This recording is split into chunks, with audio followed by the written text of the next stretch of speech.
Hello everyone, good evening. So, galing ako ng day off guys. Since sobrang aga pa, alas 8:15 pa. So, nagtambay muna ako dito malapit sa building ni Lula.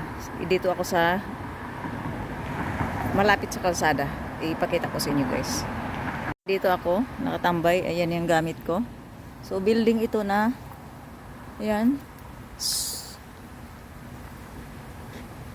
Taiwan Suka Association. Yan. So mga 8:30 pa ako papasok doon sa building ni Lola. So dito kakain ako guys. So kakain ako dito at iinom ng ito ay apple ano, hindi ko pakita masyado. Basta apple ito, apple juice.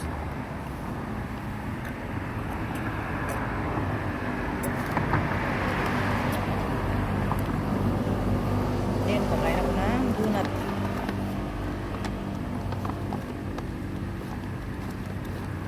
Flavored chocolate.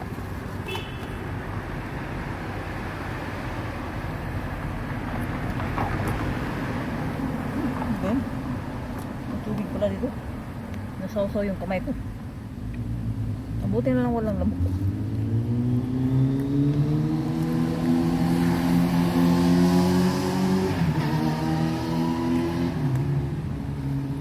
Nakatingin sa akin yung security guard. Siguro, iniisip niya yung ginagawa ko dito.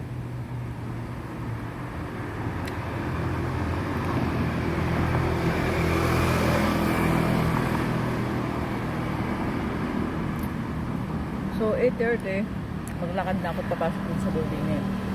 Lula.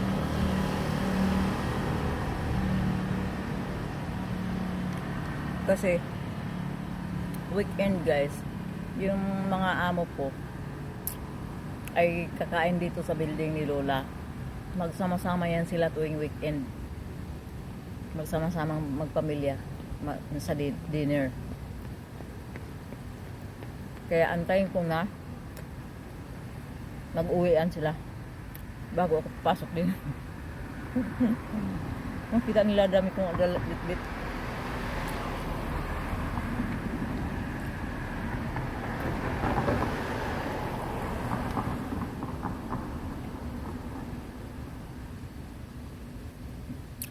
8:90 na.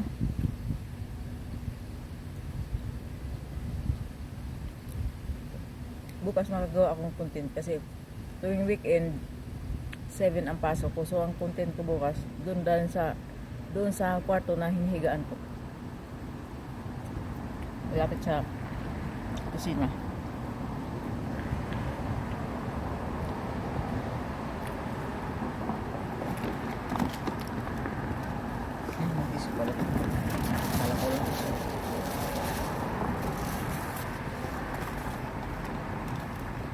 Bigyan ko si Indonesian. Bigyan ko siya ng isang donut. Mahal din na sa isang donut. So, maganda dito guys eh. Paano? Libang-libang lang. Opo lang ako dito. Dito lang ako nakaupo. Wala akong kasama. So, puputulin ko na yung aking video para makagawa pa ako ng iba. Parang bala ko mag-lip sync. Thank you so much everyone for watching. And please follow me and subscribe to my YouTube channel. Bye for now. Hindi ako makasayaw kasi nakatingin dito yung security guard. Siguro iniisip niya sino itong babae na nakatambay na may dala na ano, lumayas ba ito? Nakatingin dito siya nakaharap. Ako talagang tinitingnan niya. So, bye for now.